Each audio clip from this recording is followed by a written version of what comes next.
நமக்குலாம் என்டர்டெயின்மெண்ட் கேட்குதுல்ல, அப்போதான் நம்மளுக்கு வீடியோஸ் பார்க்க இன்ட்ரெஸ்டாக இருக்குது. இப்போது இந்த உலக பிரகாரமாக உங்களுக்கு ஒரு மாப்பிள்ளை பார்த்து நிச்சயம் பண்ணிட்டாங்க, சரிங்களா?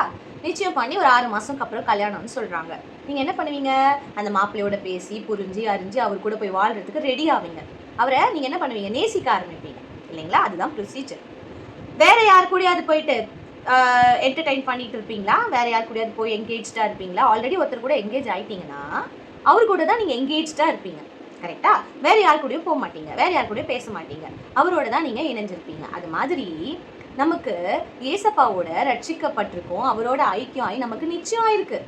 ஞானஸ்தானம் என்ற பெயரில் நிச்சயிக்கப்பட்டிருக்கிறோம். எங்கன்னா அவரோட மனவாட்டியா. ஆனால் அவரோட போகிறதுக்கு நம்ம இங்கே எப்படி நடந்துக்கிறோம், இங்கே இருக்கிற வாழ்க்கை எப்படி நடந்துருக்கிறோம், அவரோட இன்னும் இணைஞ்சிருக்கோமா, அவரோட கனெக்ஷனில் இருக்கோமா, அவரோட பேசிட்டு இருக்கோமா, அவர் அதிகமாக நேசிக்கிறோமான்னு அவர் பார்ப்பாரு. ஆனால் இந்த நேரத்தில் நம்ம என்ன பண்ணுறோம்னா, ரட்சிக்கப்பட்டிருக்கோம், ஞானஸ்தானம் விட்டுருக்கோம், தேவையில்லாத காரியத்தில் என்டர்டெயின்மெண்ட் கேட்குறோம். கேட்டால் டைம் பாஸ் ஆகல, போர் அடிக்குது, ஃபோனை நோண்டுறோம், எதையோ பார்த்துட்டு இருக்கோம், என்னென்னமோ பண்ணுறோம். ஆனால் அவரோட நமக்கான நேரத்தை கொடுக்கவே மாட்டோம். எப்படி அவரோட போய் இணைஞ்சு சந்தோஷமாக வாழ முடியும்? கொஞ்சம் யோசிச்சு பாருங்க. பரலோக ராஜ்யம் நமக்குன்னு இருக்கு, ஆல்ரெடி நிச்சயிக்கப்பட்டுட்டோம். ஆனால் நம்ம வேற எதுலையும் என்கேஜ்டாக இருக்கோம், அவரோட காரியத்தில் நம்மளால நிலைச்சு நிற்க முடியல. ஸோ யோசிங்க. கர்த்தர் உங்களை ஆசீர்வதிப்பார்.